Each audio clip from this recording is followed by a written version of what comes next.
नमस्कार दोस्तों, तो फिर से स्वागत है ई गिटार इंस्टीट्यूट में। तो आज मैं बात करने वाला दो ऐसी टेक्निक जो कि आपके सोलोइंग में, आपके ट्यून्स में, मेलोडी में आपके चार चांद लगा देगी। और ये दोनों का कॉम्बिनेशन तो बिल्कुल ब्लास्ट है। मज़ा आ जाएगी। आप दोनों का अगर यूज़ कर लेंगे तो आप ऐसा फील जनरेट कर सकते हो अपने मेलोडी में जो शायद आज तक आपने नहीं प्ले किया होगा। तो चलिए जल्दी से शुरू करते हैं अपना इस वीडियो को from scratch, vibrato pending.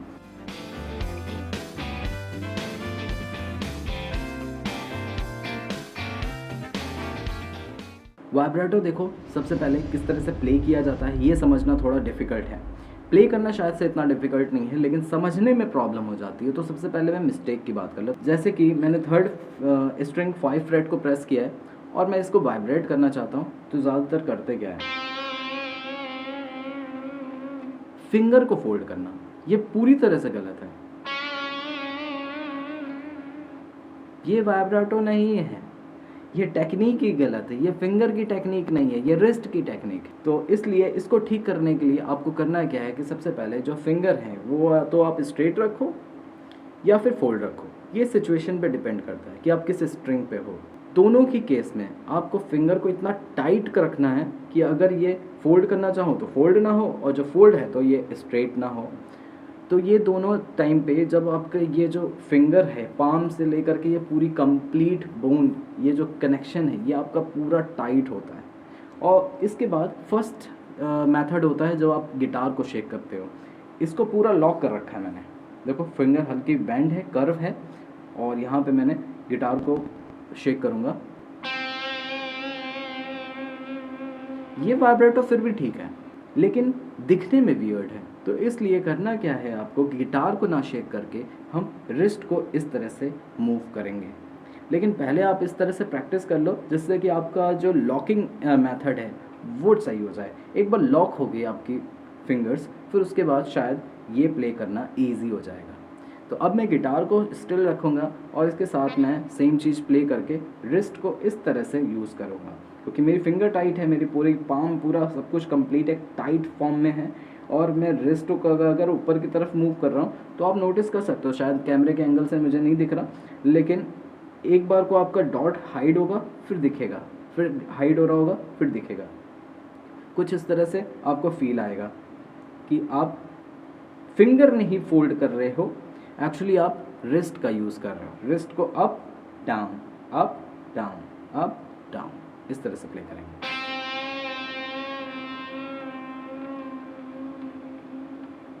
Same चीज़ हम सेकंड फिंगर से ट्राई करेंगे, लेकिन सेम फ्रेट पे, ताकि आपको डिफरेंस दिख सके कि फर्स्ट फिंगर में जो साउंड आया था क्या वो सेम सेकंड में आ रहा है कि नहीं। सेम विथ थर्ड,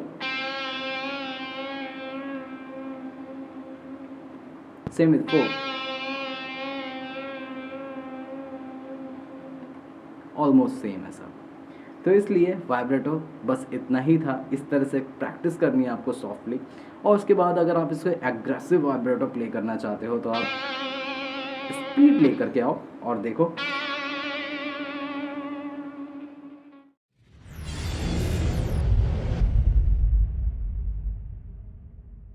बेंडिंग देखो 4 टाइप्स की होती है, full bend, half bend, 1/4 bend और प्री बेंड।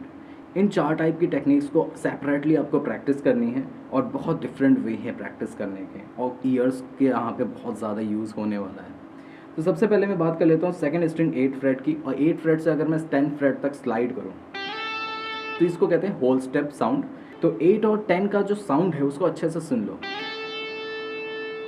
10 के साउंड पे मैं जाकर के रुक गया, और 10 का साउंड कैसा था, लर्न करो इसे। अब 8 फ्रेट को बेंड करो इतना कि जो आपने 10th का साउंड सुना था वो आ जाए। हाँ, मिल गया, यही है।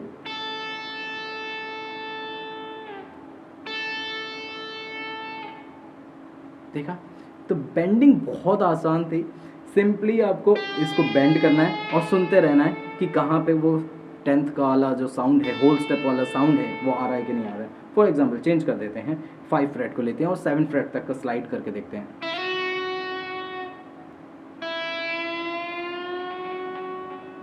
ये मिला।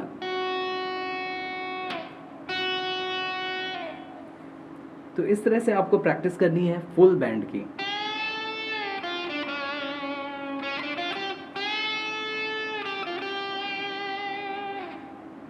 वाइब्रेटो का भी यूज़ किया तो देखा कितना अच्छा लगा बेंडिंग के साथ वाइब्रेटो। अब सेकंड आता है हाफ बैंड। तो हाफ बैंड का मतलब होता है 8 to 9 स्लाइड, कोई भी 2 एडजेसेंट फ्रेट, मतलब कि 1 2 हो गया, 5 6 हो गया, कोई भी कंटिन्यूसली। तो 8 to 9 जब मैंने स्लाइड किया, इसका साउंड जो भी था मैं उसको 8 पे ही साउंड जनरेट करने की कोशिश करूँगा वाइल बेंडिंग। अब की बार बेंडिंग थोड़ी लो थी और कम बेंड पे ही मुझे 9 का साउंड मिल गया। परफेक्ट है।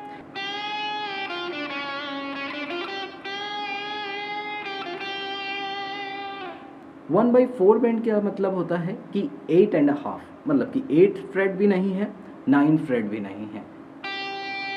8 फ्रेट 9 फ्रेट, तो 8 फ्रेट 9 फ्रेट, 8.5 चाहिए मुझे।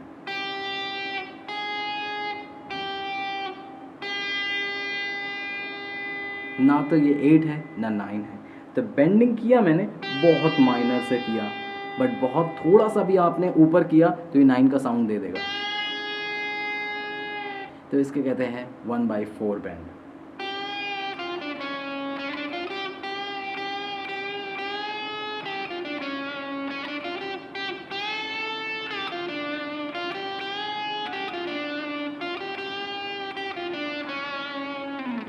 अब मैं बात कर लेता हूँ प्री बैंड की। प्री बैंड में आपको करना क्या है कि सेम चीज़ अप्लाई करनी है, चाहे वो कुछ भी हो, 1/4 है या 1/2 है या फिर फुल बैंड है।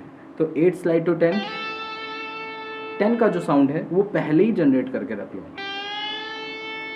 लेकिन प्ले नहीं करना था, मैं तो आपको लर्निंग के लिए बता रहा था कि यहाँ से 10 का साउंड होल्ड करके रख लिया। अभी तक सोच लीजिए कि आपने प्ले नहीं किया, अब यहाँ से सिर्फ उतरना है। तो ऐसा लगा कि 10 से मैं नीचे आया हूँ, अब मैं नीचे से ऊपर जाते टाइम प्ले नहीं कर रहा और उस डिस्टेंस को लॉक करके रखा। ये है प्री बैंड कि पहले ही बैंड कर लो प्ले करने से, प्ले बाद में करना।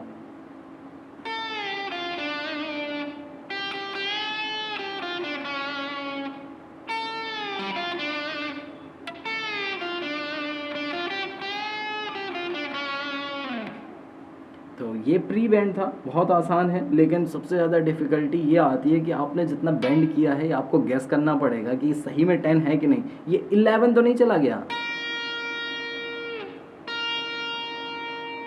तो ज़्यादा बेंड करने से आपकी प्रॉब्लम भी बढ़ सकती है। अब मैं बात करता हूँ एक ट्रिक की, जिससे कि आपका बेंड करना बहुत ऑसम साउंड करेगा। आप स्ट्रमिंग करते टाइम भी बेंड कर सकते और क्लीन। तो उसके लिए करना क्या, आपको डी मेजर शेप आता है, इस मेजर शेप में फर्स्ट फिंगर को ऊपर की तरफ रखना है। जितनी स्ट्रिंग्स आपको प्ले करनी है, सपोज आपको 4 स्ट्रिंग प्ले करनी है तो आप 4 स्ट्रिंग तक लॉक करोगे। 5 स्ट्रिंग प्ले करनी है तो आपको 5 स्ट्रिंग तक प्ले करना है और 6 स्ट्रिंग तक भी जा सकते हो। बाकी बॉटम पार्ट बिल्कुल एज इट इज़ ऐसे ही है। अगर आप सेकंड फिंगर से बेंड कर रहे हो तो सेम चीज़ रखना, बस थर्ड फिंगर की जगह पे सेकंड फिंगर को प्लेस कर देना, बाकी फर्स्ट फिंगर का रोल वही रहेगा। क्लियर? तो मैं डी शेप को सबसे सही लगता है मुझे, मैं ज़्यादातर ये शेप प्ले करता हूँ। तो अगर मैं 8 फ्रेट को इस तरह से प्ले करता हूँ, मैं डी शेप बनाता हूँ यहाँ पे, और सेकंड फिंगर का वैसे कोई रोल नहीं है, लेकिन शेप की बात कर रहा था लर्न कराने के लिए। 5 फ्रेट तक अगर मैं 5 स्ट्रिंग तक मैंने प्रेस किया है फर्स्ट फिंगर तो, और मैं स्ट्रिंग को स्ट्रम करने वाला हूँ और बाकी सारी म्यूट है, क्योंकि मैं सिंगल एक एक नोट प्ले कर रहा हूँ, इस वजह से ऐसा आ रहा है टुक टक टंग। जितना फास्ट करोगे वो जो ड्रॉप साउंड है वो चला जाएगा।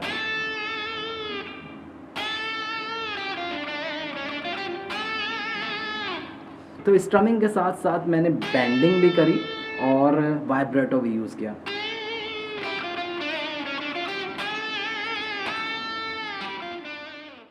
तो चलिए फिर नेक्स्ट वीडियो में मिलता हूँ मैं अदर टेक्निक्स के साथ।